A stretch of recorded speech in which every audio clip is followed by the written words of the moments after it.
Büyükada Ango binavê Kurdî girava mezin.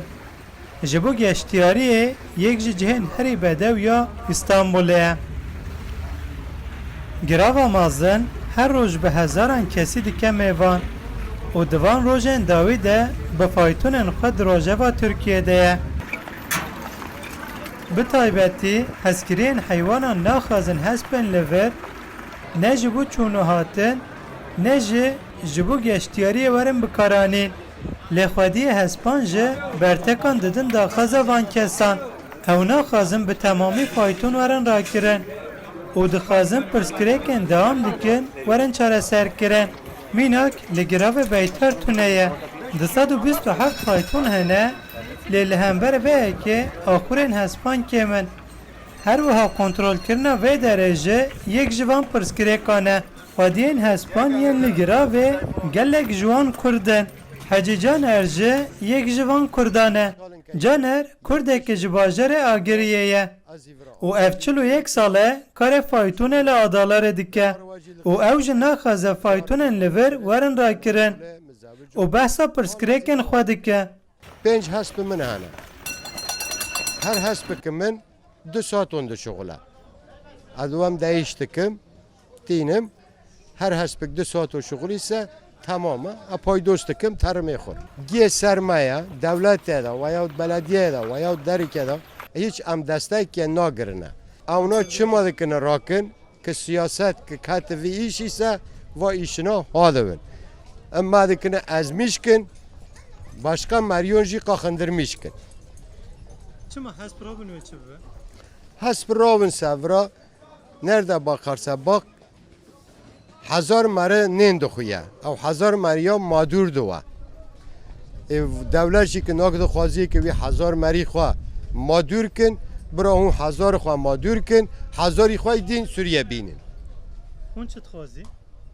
Em dixwazin ki aynî va sîstema dewam ke devlet dest bavê me eksiye me hene 260 ke veterinerê me tune veteriner olmalı. Bak me her tarafta kolaylığı mara göstermiş ki kem jimine ise herrin varın. Dîsa Celîl Yıldırım ew ji Kurdekî ji bajarê Wanê ye. 29 sal e li Adalar karê faytonê dike û ew jî naxwaze fayton werin rakirin. İsal axirê heftay salan ev düzeneke bozuk hetiye vedar yani hem insanı vedari hem yani yönetimeke pak vera da tune ya. Arabe ya şahsi min mala mezil memleket em hatine vedari hakkı çoluk çocuğu xar yani rızkı onu ekmek kazanç bikin. Ama iru pek hatine van arabana rakın mesela iru adi da teci akul kene her anki hemzi faydalanmış nabin yani işime desime dikin pek mekatine arabe meradikin.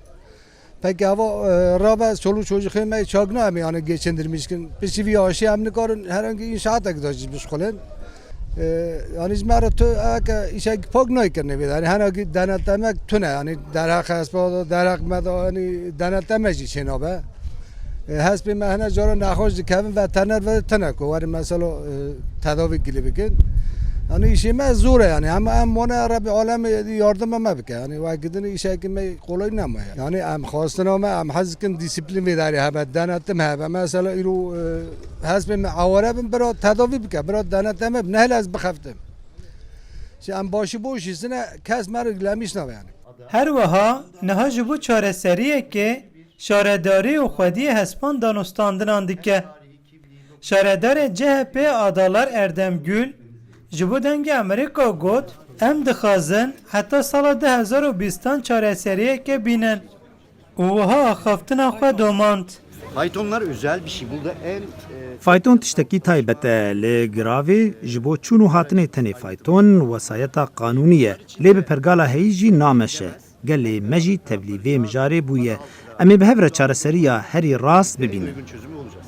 Tişta li Büyükada xuya dike ne diyare ku gelo ev pirsgirêk dê kengê û çawa were çareserkirin.